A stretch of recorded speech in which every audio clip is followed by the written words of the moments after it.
Namaste and welcome to another session of the Climate Connection. I'm Ayusha Shrestha and I will be your moderator for today. Today we will be discussing livelihoods, heritage and market solutions. So thank you so much for being with us today. My first question is to Dr. Binod Krishna Shrestha. What, in your opinion, on the cultural academic support for business tend to blur boundaries, those that tend to focus beyond profit? The other follow-up question is also, which sector in your opinion presents the most potential in terms of adopting the viewpoint we saw in the video? It is focused on craft-based, so we would like you to answer surrounding the craft-based sector. Okay.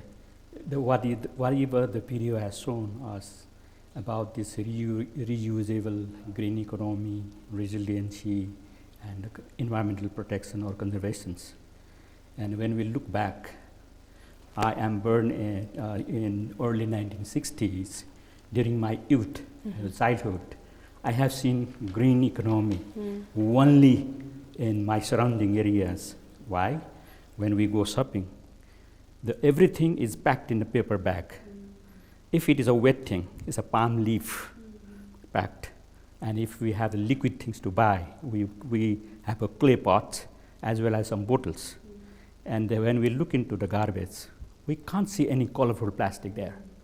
Everything, all these packed materials being disposed in one corner of the house, and the farmers come to collect it, and that will be used as a compost fertilizer.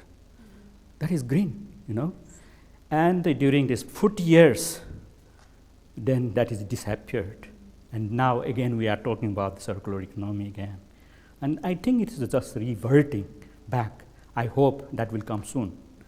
And looking at the craft, the economy, what we buy every day during that time is being produced by the craft. Talk about shoes, dress, ornaments, etc. When we buy food grains from agro-processing units, that is sold open, and we carry our bag or plastic, the paper bag will be used. Yeah, that is green, right? And that is circular economy. But so-called modern economies came in. Then we started to pack everything in the containers, plastic containers. So if we go for garbage collections problem, everywhere it is a problem. So I really like it. So talking back to the craft, then whatever we used during that time is craft produced, and then there is a good potential for reverting that back. And since in my lifetime, right, I have been seeing that, I have observed, experienced that, and then bringing back that system will be very easy for us, right? Only one challenge is how to compete with the modern economy, where this linear thing is taking place. Then are we as a consumer like to consume what is being produced by craft producers, which is not fine, which is so-called for poor people only, because we used to have a patchwork in our dress being cut down for small size, and we use that same dress for making a mattress, pillows, etc. But are we using that now? That is a problem, right? So then customers has become very greedy now. They like convenience. They want to buy and throw it out. Yeah, so we have to change the mindset of the customer as well. Hopefully, our generation now is actually suffering the whole concept of this fast consumerism and how the economy is so based on everything that's very fast. So we definitely hope, and actually not only hope, it's very crucial that we take the step backwards and adopt to what you have mentioned. So my next question is to Dr. Anulama. Hundreds of thousands of women and men from marginal backgrounds in rural outposts rely on learned, domesticated or ethnic craft practices for additional income to support their livelihoods.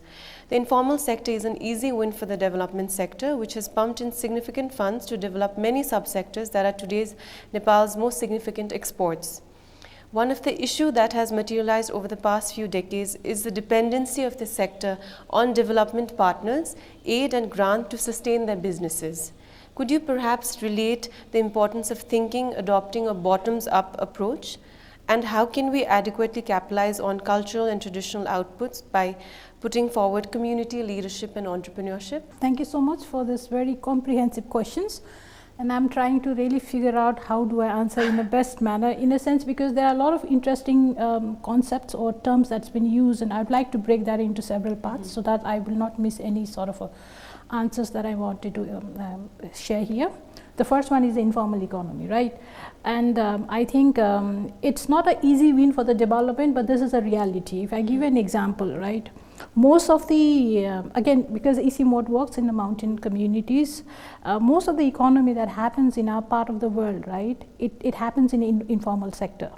So, and interestingly, this is also one of the most vibrant as well as a very pervasive form of economy, because you know, if you have let's say, if you give an example of one of a small business, right, that operates in the mountain, it's not only this particular business that's going to gain benefits out of it, because there are several players or the supply chain actors, right? So if you are selling a food, the raw material, perhaps, okay, because his livelihood built around the, you know, mountain surrounding areas, so he might source some local ingredients from his backyard. But, you know, the rest, if you go to the mountain, we've seen also, right, most of the produce needs to be imported, right? There is a job that's been created to mule herder, you know, all this transportation.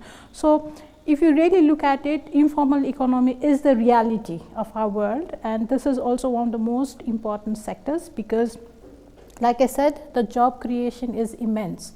And on the other hand, you know, there are those statistics in which Nepal as such, you know, we are producing almost like 400,000 people every year into the job market. But if you look at the number of, or the percentage of the people entering into a formal job, it's hardly around 12%, right? But when you look at the informal economy, 70% of the populations are engaged. So that means the informal sector is doing good to the government by creating a vibrant economy and also stimulating those growth, right? So in that way, it's not an easy win, it's a reality. But what I would like to also highlight here is that, you know, the dependency question that you raised here, I think it depends on the context, in a sense, because if you take certain MSME sectors like tourism, right, this is one of the productive sector. There is a lot of possibilities of, you know, gaining benefits out of it. So there's a lot of private sector interest in it. So there's investments happening rather than the, you know, grants or aid. Tourism is the only sectors where there are a lot of investment from the private sectors, from the commercial banks, right? And also the policy or the financial investment policy. There are certain priority sectors that has been highlighted where investment needs to be made in those sectors. These include the MSMEs, energy, tourism and agriculture. So that means, right, so the question of depending on the aid and grant is not happening there, okay? And then the question of the bottom-up approach, and I'd like to go back to the video that we looked at, right? The quintuple bottom line, right? The purpose, place, and all these things. What that reminds us is that, you know, whatever, like if you take again coming back to the business bottom-up approach, right? It's not only within the means and limits of that individual business to bring that change, right? It operates in a couple system, like there is a social system, the earth system and all, right? So that means, yes, it has to be locally led, it should be contextualized, but bottom-up approach is not enough. It has to be an integral approach where there are many players need to come on board, a collaborative approach needs to happen. So I think coming back to Sir's, you know, earlier question of, you know, we need to move away from the linear thinking, that's precisely the point, right? Bottom-up important, but that is the thinking that we need to now shift away. It has to bring benefit to the local community, but needs to have a collaborations happening. So in that same context, my next question is to Mr. Dharmaraj Shakya. Nepali handicraft business has profited after the international borders were opened in the middle of the last century. The current and common definition of craft or handicraft comes from FHAN. The definition is technical and has a very large scope, but it is reserved to object orientation. You served as FHAN president and have put in a term with the NAFA's Traditional Arts Department, probably the two most important private and public organizations that are accountable for crafts development and preservation. So my first question to you, sir, is how in those two roles the respective institution perception on craft diverged? The second question is, FN lobbying for policies from Minister of Industries and Supplies with no counter movement to lobby for the cultural side of craft. How do we make sure, where business are concerned, with heritage, community practice and traditional lifestyles, that the larger goals aside from profit making is held accountable? अब विशेष गरी handicraft चाहिँ खास गरी यो नेपालको मौलिक इन्डस्ट्रीको रूपमा पनि हामीले लिने गरेका छौँ। अब यसमा चाहिँ सुरुमा यो ह्यान्डिक्राफ्टलाई यो कल्चरल प्रोडक्टको रूपमा मात्र हेर्ने गरिएको थियो। पछि यो 1960 देखि जब यो टुरिस्टहरू नेपालमा पर्यटकको रूपमा आउन थाल्यो, तब उनीहरूले फाटोफुट्टो रूपमा भए पनि यो हस्तकलाका सामानहरू किनेर लाने गरेका थियो। त्यसपछि यसलाई चाहिँ कल्चरल प्रोडक्टको रूपमा मात्र होइन, यसलाई कमर्सियल प्रोडक्टको रूपमा पनि डेभलप गर्नुपर्छ। यसले चाहिँ आर्थिक रूपमा पनि फाइदा हुने देखिएको हुनाले यसलाई चाहिँ कमर्सियल प्रोडक्टको रूपमा चाहिँ भयो। अनि अर्को कुरा के छ भने नेपालमा धेरै प्रकारका जात जातिहरूको बसोबास गर्ने ठाउँ भएको कारणले गर्दाखेरि अनि हरेक जात जातिको आफ्नै किसिमको मौलिक हस्तकलाहरू उत्पादन गर्नुहुन्छ, जुन चाहिँ विभिन्न कर्मकाण्डहरूको रूपमा चाहिँ प्रयोग गरिन्थ्यो। र पछि आएर यो कर्मकाण्डको रूपमा मात्र प्रयोग गर्दाखेरि यो सस्टेन हुन नसकेको कारणले गर्दाखेरि अब आएर यो चाहिँ एउटा कमर्सियल प्रोडक्टको रूपमा पनि डेभलप भएको छ। र अब मैले पनि अब हस्तकला महासङ्घमा झन्डै 22-23 वर्ष बिताएको हुनाले हामीले चाहिँ हस्तकला महासङ्घबाट यसको डाटा, एक्सपोर्ट डाटाहरू चाहिँ सङ्कलन गर्ने गरेका छौँ। त्यसमा चाहिँ झन्डै 6 अरबभन्दा बढी रकमको चाहिँ विभिन्न मुलुक, 80वटा भन्दा बढी मुलुकमा चाहिँ एक्सपोर्ट भइरहेको छ।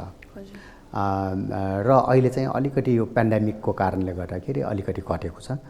र तैपनि यो 80वटा मुलुकमा यो हामीले 42 किसिमको हस्तकलाहरू उत्पादन हुन्छ र त्यो एक्सपोर्ट हुन्छ। र त्यसमा पनि अधिकांश हस्तकलाका सामानहरू नेचुरल बेसमै हुने भएको हुनाले, जस्तो नेचुरल फाइबरका सामानहरू, अब ढुङ्गा, माटो, काठ, त्यो पनि नेचुरल नै भयो, त्यहीबाट बनिने भएको हुनाले यो प्रोडक्टहरू एउटा के भन्छ यो वातावरण मैत्री ये पनि भएको प्रडक्ट हो। र विदेशीले पनि यसलाई चाहिँ मन पराइएको सामग्री भएको हुनाले यसको निर्यात पनि दिनानुदिन बढ्दै गइरहेको छ। र हस्तकला महासङ्घले यसलाई चाहिँ प्रिजर्भ गर्न र एक्सपोर्ट वृद्धि गर्नको लागि विभिन्न कार्यक्रमहरू पनि हामीले गर्दै आइरहेका छौँ। जस्तो कि अब एक्सपोर्ट सम्बन्धी नेपाल गभर्मेन्टलाई लबिङ गर्ने, एक्सपोर्ट वृद्धि गर्नको लागि पोलिसीहरूको लागि लबिङ गर्ने, र हामी आफैले पनि 6 वर्ष अगाडि ह्यान्डिक्राफ्ट डेभलपमेन्ट पोलिसी चाहिँ ड्राफ्ट गरेका थियौँ र उद्योग मन्त्रालय अन्तर्गत हामीले चाहिँ बुझाइसकेका छौँ। र विभिन्न कारणहरूले गर्दाखेरि त्यो इम्प्लिमेन्टमा चाहिँ आउन सकिरहेको छैन, तर हामीले आशा गरेका छौँ चाँडै नै त्यो इम्प्लिमेन्ट पनि हुन्छ होला। अनि त्यो भइसकेपछि नेपालमा यो सेक्टरले पनि फर्मलाइज गर्न पाइन्छ र जति पनि यो मौलिक किसिमको चाहिँ यो जात जातिले आफ्नो परम्परागत कर्मकाण्डको रूपमा जुन प्रयोग गरिरहेको छ, यसलाई चाहिँ एउटा पेसाको रूपमा पनि अगाडि बढाउन सकिन्छ र यसको महत्त्व पनि सबैलाई बुझाउन सकिन्छ भन्ने चाहिँ हामीले लागेको छ। Dr. Shrestha, just to add on to what Mr. Shakya has already mentioned, what role can academics play into really pushing forward the craft sector, and how can you push entrepreneurs, especially young entrepreneurs, to take up in the field? Right now, like Mr. Shakya said, it's still informalized, but do you think education and the base route, but if we can start from the academic side, if we can have some sort of push? Yes, exactly. And then the thing that we are talking about recycling the economy or the materials, then in my university, some young people has come up with a thrifting business. And some people are talking about recycling the things. Yeah, all these ecologically eco-friendly products being used. But the development is not that as satisfactory as of now, because whole mindset of academic in the business field is for linear economy. And then when we limit ourselves to the craft, that is very traditional economy, traditional production process and production orientation only, But what at the end user's point of view? Do all the people, almost all the people, likes to produce the products that is being eco-friendly, reusable, recyclable, etc., or they go for value for money. They want cheap, quick, and then naturally they have to depend on the linear economic production process. So what the university can do in academic field? Are there adequate number of research in following this circular economy? Will it contribute to the economic development? Can we be efficient enough? Can we still go ahead with the economic development agenda by following this practice? And what about multinational company who have been using and alluring the customers to use their products, which is economic efficiency, and then can we compete? That is one challenge. For that, for young people in Nepal or all around the world, then the main thing is, can we change the culture of mindset? Can we change the psychology of circular economy on the policymakers, business practitioners, and the customers as well? Yeah, that is a big challenge as of now. So, and who will change that culture is the academic field. And they have to tell students, educate policymakers, executives, everybody that their mindset should be like this. And then that will be translated into their management practices. And the executives will also think like that. All these the commodity associations will also think like that. Otherwise, they will be focusing on traditional mindset only, and which will be very difficult to compete in with the modern corporations, right? And also modern technology. Then everything can be molded for making them, it's a circular and it's reusable.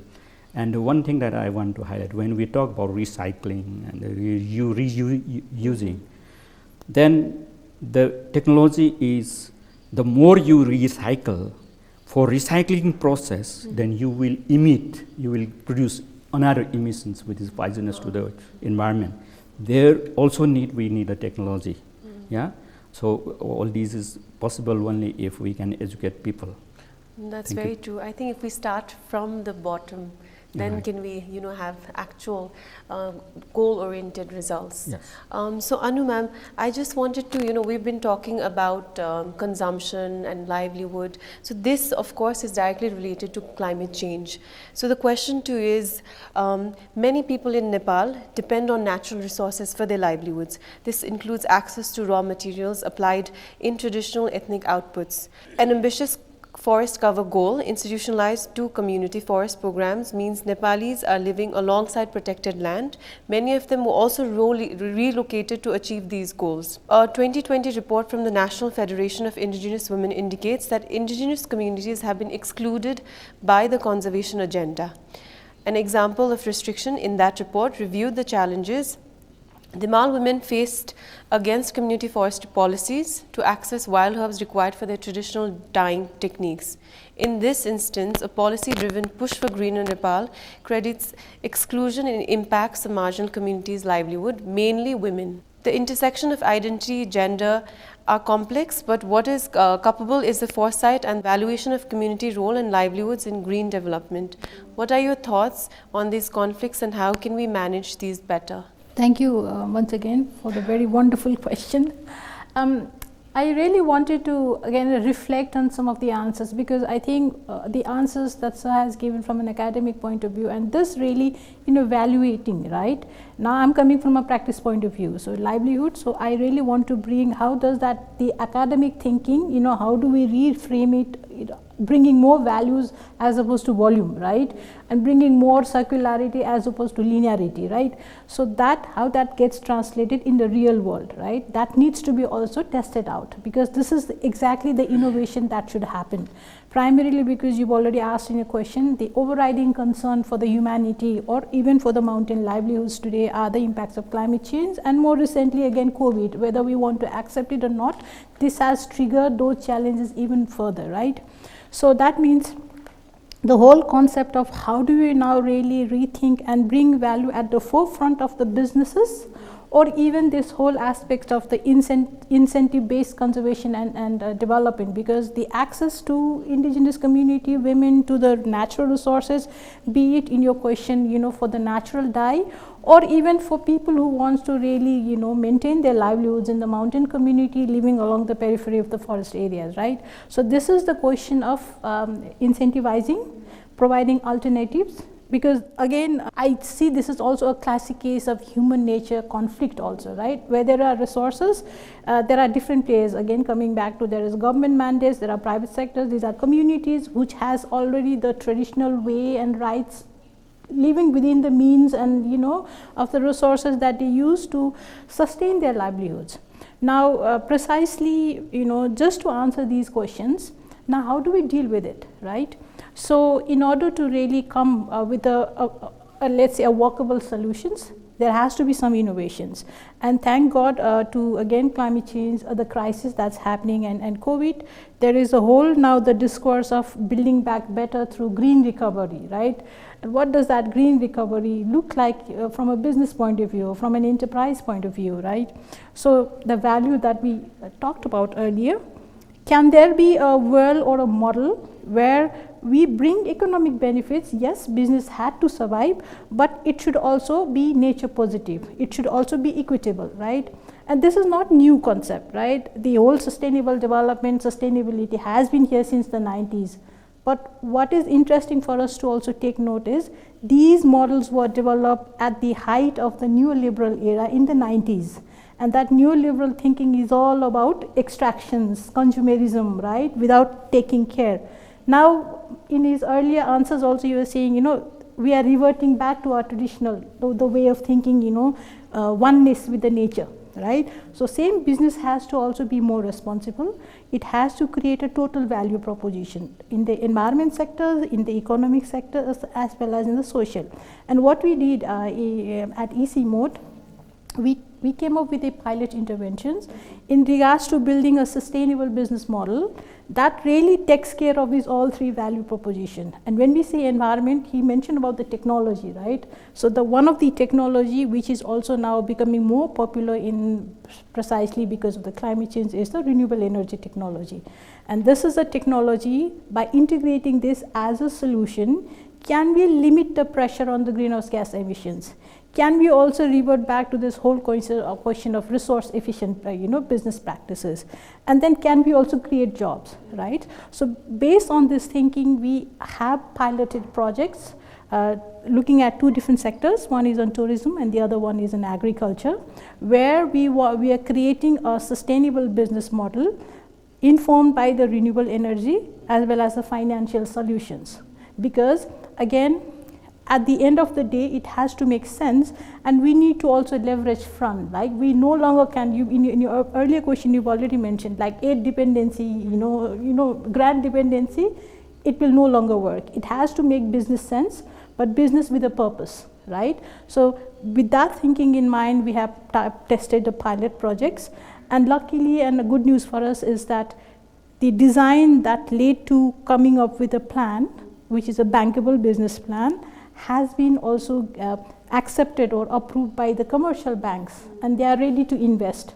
So these are the kind of innovation that should happen, taking a cue from the academic point of view, and that's why the collaboration, it is the co-creation process. We need to work with the academicians, private sector, financial institutions, development practice, so that is, I think, is the way forward if you really want to create a value out of. As Andu ma'am has said, technology and innovation is very important, but in the craft sector, how open are we to adopting or implementing new technology? So the question is based on the technology sector. What can the craft do in terms of software and hardware technology? Of course, that there is threat of automation and machine produced is very obvious. The great challenge is mass production beating handmade goods. What is your hope for technology in the craft sector? How can we combine the two and move forward? अब Nepal craft सेक्टरमा पछाडी परेको भनेको यो technology नभएकै कारणले नै पछाडी परेको हो। अब हाम्रो मित्र राष्ट्रहरू इन्डिया र चाइनाले यति धेरै मास प्रडक्टमा गइसक्यो, उनीहरू टेक्नोलोजीमा धेरै नै अगाडि छ, तर त्यो नेपाल चाहिँ त्यसमा चाहिँ जान सकिरहेको छैन। अब बिस्तारै नेपालले पनि त्यो टेक्नोलोजीलाई चाहिँ एडप्ट गर्दै जाने हो भने हामी पनि अगाडि बढ्न सक्ने चाहिँ अवस्थाहरू छ। किनभने नेपालको ह्यान्डिक्राफ्ट दुई किसिमले महत्त्वपूर्ण मानिएको छ। नम्बर 1 यो सांस्कृतिक धार्मिक र संस्कृतिमा आधारित भयो, यो इन्डिजिनियस भयो, र अर्को चाहिँ यो नेचुरल फ्रेन्डली भएको कारणले गर्दाखेरि। किनभने अधिकांश हस्तकलाका सामानहरू जति पनि उत्पादन हुन्छ त्यो प्रकृतिसँगै सम्बन्धित हुन्छ, जस्तो नेचुरल फाइबरका सामानहरू, हेम्प, अल्लो, त्यस्तै तपाईको बनाना फाइबरहरू हैन, त्यो विभिन्न फाइबरहरू जुन जलकुम्भीका फाइबरहरू, त्यसको पनि विभिन्न प्रडक्टहरू बनाउँछ र त्यो प्रडक्ट भइसकेको सामानहरू हामीले युटिलिटी आर्टको रूपमा चाहिँ प्रयोग गर्दै आइरहेको हो। अब आएर त्यो सामानलाई हामीले विश्व बजारमा पनि पठाउन सक्ने अवस्था भयो। कारण के हो भने यसको चाहिँ गुणस्तरीयता भएको कारणले गर्दाखेरि र यसको मौलिकता भएको कारणले गर्दाखेरि। अनि अर्को पाटोमा हामीले कुरा गर्दाखेरि नेपालको जुन ट्रेडिसनल आर्टहरू छ, चाहे प्रस्तरकला भन्नुहोस्, चाहे टाटो कला भन्नुहोस् हैन, चाहे काष्ठकला भन्नुहोस्, चाहे तपाईको पौवा पेन्टिङहरू या थाङ्का पेन्टिङहरू, ती जति पनि कलाहरू छ त्यसमा चाहिँ धर्मसँग सम्बन्धित भएर पनि त्यो कलात्मक भएको कारणले गर्दाखेरि त्यसमा फिलोसोफीहरू पनि छ, त्यसले चाहिँ हामीलाई शिक्षा प्रदान गरिरहेको हुन्छ। त्यो कारणले गर्दाखेरि अब सुरुमा हाम्रा पुर्खाहरूले त त्यो जुन चित्र मूर्तिबाट एउटा मेसेज नै दिने खालको हुन्छ, यो हाम्रो जनजीवनहरू यसरी बिताउनुपर्छ, यसरी सुधार्नुपर्छ, यसरी चाहिँ मानिसहरूसँग व्यवहार गर्नुपर्छ भन्ने किसिमको उदाहरणहरू दिनको लागि नि त्यो देवी देवताको चित्र मूर्तिहरू देखाएर गर्ने हुन्छ। तपाईको अब मन्दिरहरूमा या बिहारहरूमा जानुभयो भने त्यो माथि टुनालहरू भइरहेको हुन्छ, त्यसमा सबै किसिमको शिक्षा दीक्षा चाहिँ त्यसैबाट पनि दिने गरिरहेको छ। अब यो कुरा हामीले चाहिँ अन्तर्राष्ट्रिय जगतमा पनि हामीले प्रचार गर्न सकेको कारणले गर्दाखेरि नै हाम्रो कला विश्व बजारमा पनि गएको हो।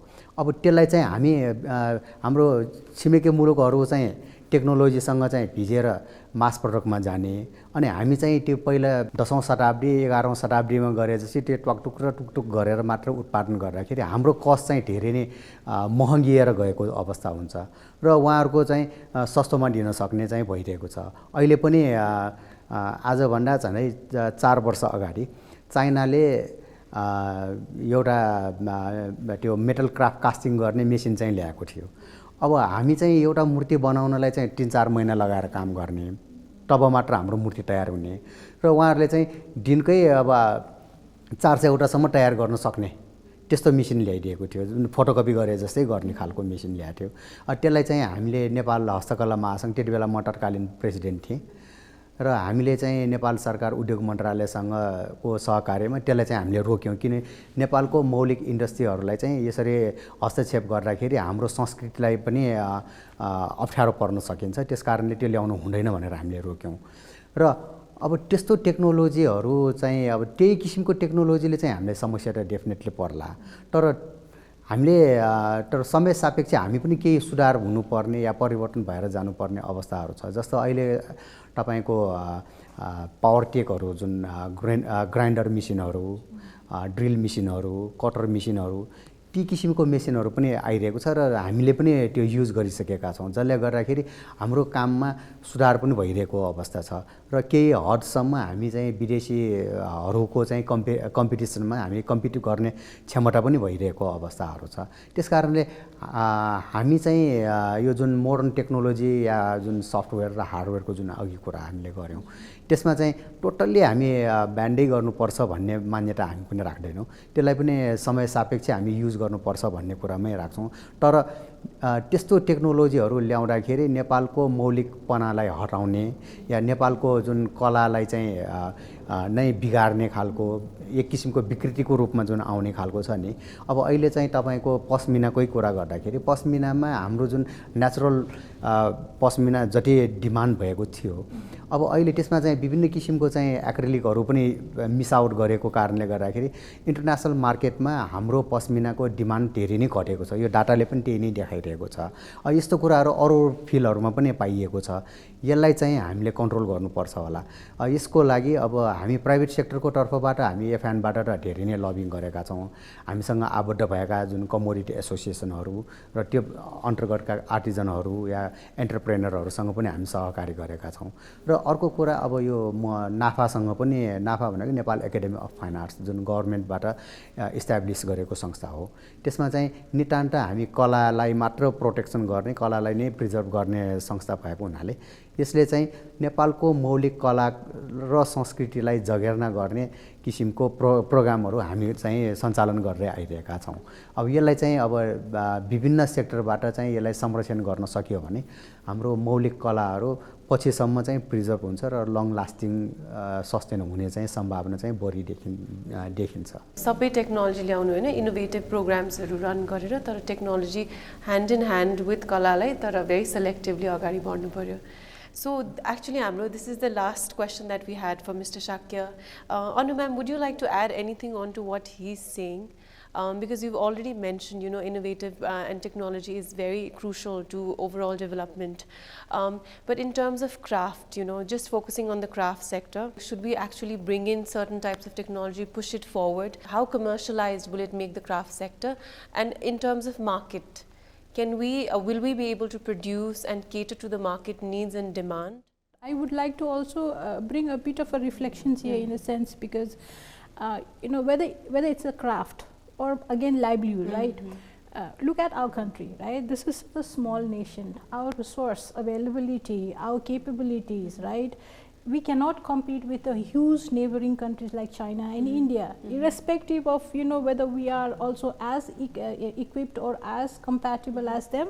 But where can we find a level playing field so that we don't also how do we say lag behind, or that somebody else do not take credit out of our own creations or the the crafts or the knowledge or the culture, right, the traditions. So I think where we need to be very careful, and I fully agree on him, is that it's not so much on hardware, right? It's on software engineering in a sense. How do we create values? Suppose, like he mentioned, a thanka, right? If Nepali craftsman is producing a thanka and might take 2 months, right? What it requires, how do you tell those stories? How do you bring those values, right? Because there are buyers, and that's why this whole concept of conscious consumerism. How do you really enhance the value of the worthwhile crafts, artmanship and everything, but through there are a lot of communication, awareness, messaging that needs to happen. But again, I would like to also bring back again a bit of a linking with the tourism again. If it's a technology, right, this is a sector, these are the early adopters of technology, right? Booking, marketing, all these are based on digital technologies. But what's interesting is that there is also the thinking now, the mass production, destination marketing and all, it's no longer going to really bring benefits to the communities. So now there is a whole idea of selling the green experiences, experiential economies. These are based on creating values. And then how can we use technology as a platform to communicate these special markets, right? So I think this whole way of looking at the software engineering, customizing it, but really positioning ourselves as one of the competitive market that sells the value and not the volume. I think that makes economic sense for a smaller economy in countries like Nepal. Dr. Shrestha, just to add on to what ma'am has said, what role do you think business owners can play into that? Because consumer responsibility is there, but I think the core has to also start from the business owners, and they maybe could educate the consumers. So how do you think we can put that in terms of academics, because from there, that's where young entrepreneurs come from, and even older business houses. Do you think they can implement, or are they integrating such thoughts of educating the consumers? Yeah, that is what the Nepali business lacks. And that's, as I said earlier, many of the businesses only in production focus, technology focused. But if the customer do not like it, then nothing, the technology doesn't work anywhere. Yeah. So if there is a notion that if all the consumer, almost all, a majority of customers is targeted towards using the products, use it and throw it away. But now if we want to make them like the products which has gone through this green technology, recyclable, etc., then how can we make consumer ready for accepting this product and sacrifice a little bit of price? There is a big problem. And the big houses have a very sophisticated marketing technology to really convince customers to use their products. And they have a very popular strategy of upselling and the cross-selling, that is to maximize the use. After use, they throw it away. After disposing anywhere, they like to throw it away. But the thing that we are talking about, it has to have the products being produced by a lot of community people, conserve heritage. Yeah, then are there adequate number of customers who like to pay for that? Very less. One who is very rich and have some aesthetic value, sympathetic value, they will like. For the other people, always like cheap one, right? Less expensive one. And then less expensive one, the owner can use whatever technology they like to use, and they forget about the CO2 emissions, etc., right? So can business owners convince customers to use those products and sacrifice a little of value, and so that this value can be contributed to environmental conservation, etc. For that, we have a new concept of social marketing, and which is for changing the behavior of the customers and sacrificing a little bit of monetary value as a psychological value, right? Then we need to educate the owners on how to carry out the social marketing. It's not only campaign, it is a very complex methods, social marketing. And then this has to be done, right? Yeah, so if we do that, that is one way. Another mechanism that we teach is social entrepreneurship, right? And then the business model has not only to produce profit, but also this all triple bottom line or 5 bottom line or something like that, right? And that has to be inculcated into the business model. Yeah, that's how we have to train our owners first, so that they can educate their customers to use their products, right? Yeah, that is the way that we can do. For that purpose, we have to have research, and then research has to be converted to teaching. Yeah, that's what I know. Thank you so much. I think all three of you have really, helped us really summarize what the essential tools or what essential needs that we have for the livelihoods in terms of even for market. We had a clear answer on how we can have an approach to market by adding value to products instead of just commercializing handicraft products. So I think we've reached the conclusion that it's very essential that academics, business owners, consumers, innovation, government policies, handicraft sector, it's all very interrelated and combined. That's the conclusion of the whole session itself, as Sir mentioned, and as we've talked about the quadruple bottom line. So focusing on people, planet, purpose and profit. So I think we've covered all that very well, and I really want to thank you all for your time today. So thank you so much. Thank you very much.